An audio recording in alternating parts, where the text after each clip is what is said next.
Hoy, bawal dito ang nanlilimos. Lumabas ka nga. Baka mamaya matakot pa sa itsura mo yung mga customer dito. Labas! Sir, baka naman po pwedeng makahingi lang po kahit konting tubig lang. Hindi! Kahit tubig, hindi!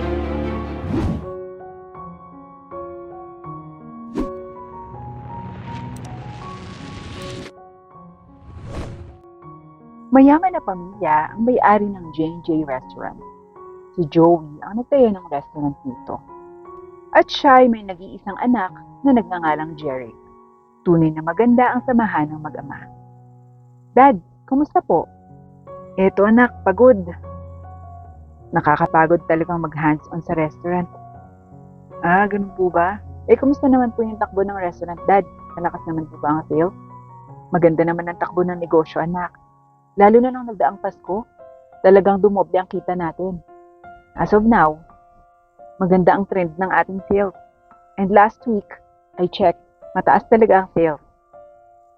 Well, that's good, Dad. Masayang sagot niya sa daddy niya. Ikaw naman, kumusta ang school mo? All's well, Dad. Maintain ko pa rin yung grades kong mataas. Don't worry, Dad. Hindi ko pababayaan yan. Ayoko masayang ang pagpapaaral mo sa akin. Mabuti naman kung ganun, anak. Kung nabubuhay pa sana ang mami mo. Sigurado ko, masayang-masaya siya ngayon. Lalo na kung masaksihan niyo yung pangarap ng restaurant na maganda at patuloy pang lumalago. Dad, kung nasan man si mami ngayon, alam kong sobrang proud niyo po sa inyo at masaya siya na nasa maayos tayong kalagayan ngayon. Nagngitian na lamang ang mag-ama at niyapos ang bawat isa. Pagkatapos nga ng tagpong iyon, ay sabay na rin silang kumain ng dinner. Daddy, anong niluto mo ngayon? Tanong ni Jerry. Nagluto ako ng paborito mong chop suey at fried chicken. Nakangiting sagot ni Joey sa anak. Aba, Daddy, ang sarap niya na. Sigurado mo papasarap ako ng kain ngayon. Habang kumakain ng dinner, ay nagkukwentuhan pa nga at nagtatawanan. Hindi nila alintana kung sila lamang dalawa ang magkasama. Ang nakaraan. Hon, excited na akong lumabas ng baby natin. Saad ni Liza. Ako din, Han. Excited na talaga akong makita siya. Sino kaya yung kamukha sa atin yan? Natatawang tanong ni Joey sa kanyang asawa. Naku, sana ako yung kamukha. Aba, akong naghihirap ng 9 na buwan. Pabirong sagot ni Liza. Han, ikaw na munang bahala sa restaurant natin Hindi ko muna siya maaasikaso ngayon sa kalagayan ko. Walang problema, Han. Hindi ko babayaan ang restaurant tulad ng pag-aalaga mo sa baby natin dyan sa tummy mo.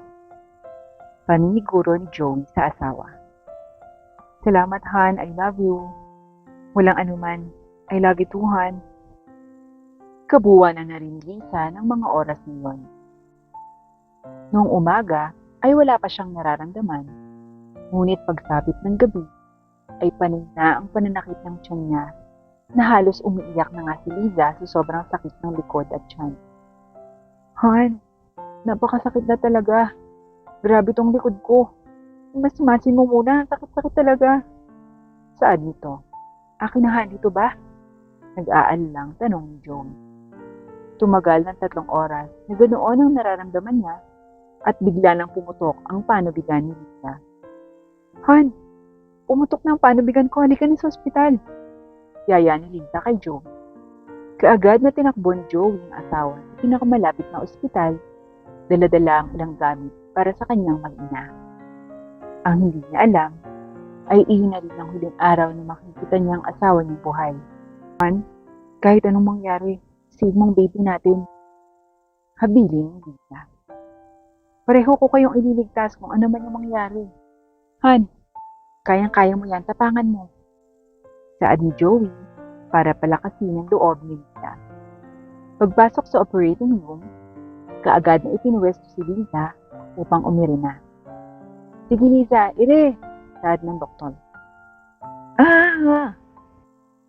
Hirap na hirap si Lisa na parang kakapusin ng hinga. One more Lisa, kaya mo yan. 1, 2, 3, ire! Saad ulit ng doktor. Muling umiri si Lisa ng malakas at sumigaw. kasabay ng pagtirik ng mga mata at pagtaas ng dugo. Prepare for emergency CS. Kailangan nang mailabas ang bata sa sinipupunan niya. Nurse, mag-check ng heartbeat pareho. Pagbibigay ng instruction ng doktor sa mga nurse. Nailabas na nila ng buhay ang bata, ngunit hindi kinainilita ang panganganak at pag-ire ng maraming beses. Paglabas ng doktor, mula sa operating room ay agad na sumalubong si Joe. Dok, kumusta po ang mag-ina ko? I'm sorry to tell you this, Mister, pero hindi po kinaya ng misis niyo ang panganganak. Nailigtas po namin ang inyong anak, gaya ng hiling ng asawa niyo, sir. Saad ng doktor. Dok, nagbibiro ka lang po. Buhay pa po ang misis ko, di ba? Malakas siya eh. Kaya paano hindi niya makakaya, Dok? Tanong ni Joey habang umiiyak.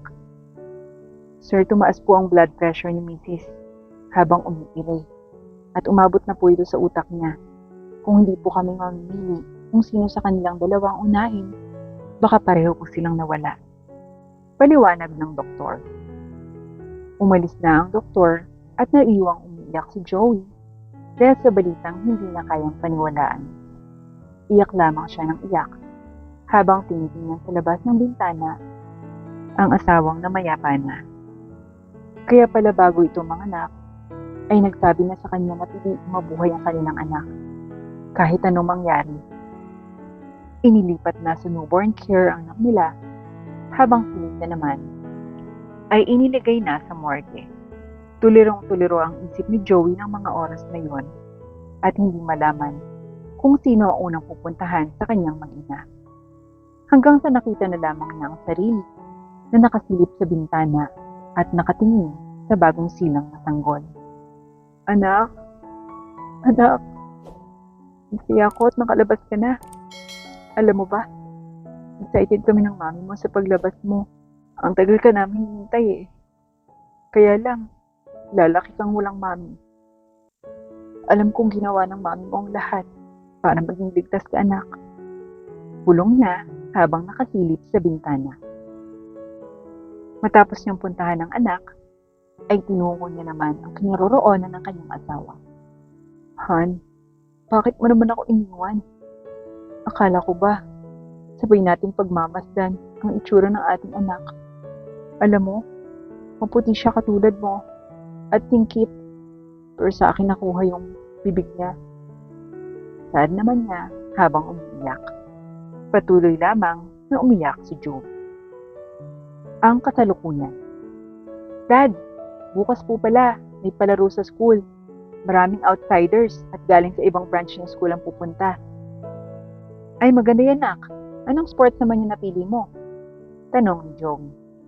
Dad, basketball po, tsaka volleyball. Buti na nga lang po at hindi nagsabay yung oras ng game. Kung nagkataon, sayang yung isa. Excited na nga ako, Dad. Kwento ni Jerry sa kanyang daddy. Uy, maganda yan. Galingan mo, anak, ha? Pag maaga ako natapos ng meeting ko, susunod ako at panonoodin kita, anak. Yay! Thanks, Dad! By the way, eto palang allowance mo. Dinagdagan ko yan, ha? May binili nga pala akong sapatos para sa'yo. Nandun sa kwarto mo. Wow! Thank you, Dad! Susuot ko na kagad bukas yung new shoes. Baka po swertehin at manalo kami. Sige, anak. Good luck. Mag-ingat ka, ha? Paalala ng kanyang daddy. Kinabukasan nga ay sinuot na niya ang kanyang bagong sapatos, pantalon at t-shirt, suot ang kanyang relo, dala-dala ang iPhone, ay bumaba na siya mula sa kanyang kwarto. Dad, mauna na po ako ngayon, ha. Maaga po yung parada namin by department. Paalam ni Jerry sa daddy niya. Okay, take care, anak. Sagot naman ang kanyang daddy. Nagtaksi na lamang siya papunta sa eskwelahan dahil hindi siya makakasabay sa pagpasok sa kanyang ama. Kuya, sa Mater Dei College po. Saad niya sa driver ng taxi. Tumingin lamang at hindi nagsalita ang driver, ngunit hindi ito pinansin ni Jerry. Nagtataka naman siya dahil hindi iyon ang daan papunta sa eskwelahan niya. Manong driver, saan po tayo dumaan? Hindi po ito yung daan papunta sa eskwelahan. Nagtatakang tanong niya sa matanda. Hold up to. Akin na lahat ng gamit mo. Ang damit, pantalon, sapatos, lahat. Pati yung cellphone, pati yung pera mo, akin na lahat. Walang ititira. Sigaw ng hold-up. Kuya, ito na po lahat. Huwag niyo lang po akong papatayin. Takot, nasabi ni Jeric. Nakatutok sa kanyang ulo ang kalibre 45, kaya talagang takot at hindi makapalag si Jeric. Walang alinlangan, ay ibinigay niya ang lahat ng meron siya. Pakawalan lamang siya nito. Wala na ba? Sigurado ka? Patingin ang bag mo. Saad pa ng hold-up. Akin yung bag mo. Sayang din yan. Saad pa nito at hindi pinalampas maski ang bag na dala niya. Manong, eto po. Pakawalan niyo na po ako. Pangako po, hindi po ako magsusumbong. Ibinigay ko na po sa inyo lahat. Pakiusap po. Saad niya ng magkahalong takot at kaba. Sige, baba. Dalian mo. Ipuputok ko talaga tong baril dyan sa ulo mo. Sigaw ng hold-upper kay Jeric. Nagmamadaling bumaba ng taxi si Jeric. Kaagad niyang tinakbo ang lugar kung saan ang restaurant ng daddy niya. Halos 30 minuto rin siyang tumatakbo. Ay, salamat, andito na ako. Saad niya sa kanyang sarili. Pumasok sa restaurant si Jeric. Ma'am, baka po pwedeng makahingi kahit tubig lang. Saad ni Jeric sa staff na babae habang biglang lumabas ang manager at nakita siya. Hoy! Bawal dito ang nanilimos. Lumabas ka nga. Baka mamaya matakot pa sa itsura mo yung mga customer dito. Labas! Sigaw ng manager. Sir, baka naman po pwedeng makahingi lang po kahit konting tubig lang. Pakiusap ni Jeric. Hindi! Kahit tubig, hindi! Labas! Sigaw ng manager. Kaagad namang lumabas ng restaurant si Jeric at naupo na lamang sa labas. Naalala niyang may meeting ng daddy niya at wala pa ang sasakyan nito doon, kaya't nagpasya na lamang siyang maghintay sa labas. Walang saplot, naka-short, walang suot na pampaa, at marumi na rin ang kanyang katawan dahil sa pagtakbo niya ng matagal. Maya-maya pa, ay nakita niyang tumigil sa harapan ang sasakyan ng daddy niya. Dad, si Jeric to. Paglapit niya sa sasakyan. Anak, anong nangyayari sa'yo? Bakit ganyan na yung tsura mo? Tanong ng kanyang ama. Dad, nahold up po ako. Naiiyak na sabi ni Jeric. Ano? Halika nga muna at pumasok sa loob. Yaya ng kanyang daddy. Naku dad, sabi ng manager dyan, bawal daw akong pumasok. Pinalabas nga ako kanina kahit humingi lang ako ng tubig. Sagot ni Jeric. Ano? Ganun ang ginawa sa'yo? Pero kumusta ka muna anak? Hindi ka ba sinaktan ng hold-upper? Nag-aalalang tanong ni Joe. Hindi naman po dad, kaya lang po, lahat ng dala ko kinuha niya, pero ibinigay ko na lang po lahat.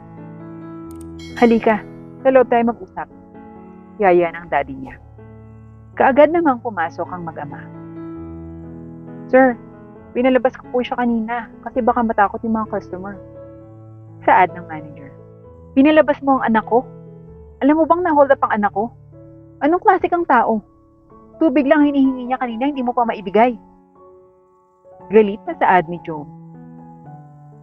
Sorry po sir, hindi ko po alam. Paliwanag ng manager niya.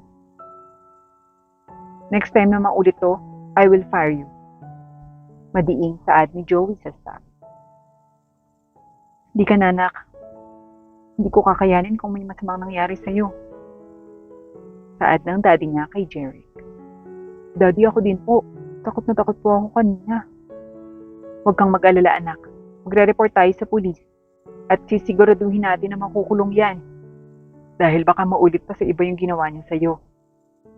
Tatandaan mo pa ang mukha at plate number ng taxi? Tanong ng kanyang ama. Yes dad, tandang-tanda ko po. Kahit takot na takot ako kanina dahil nakatutok sa ulo ko yung baril. Saan pa ni Jerry? Sige anak, tara na at magre-report tayo sa presinto. Diyos ko, mabuti na lang at ligtas ka anak. Pangako ko sa mami mo na aalagaan at iingatan kita. Pasensya ka na kanina at di kita na ihatid. Hindi sana nangyari to sa'yo. Dad, hindi niyo naman po kasalanan yung nangyari. Umuwi na po tayo, Dad. Gusto ko na po sanang maglinis ng katawan at magpahinga. O sige anak, tara na.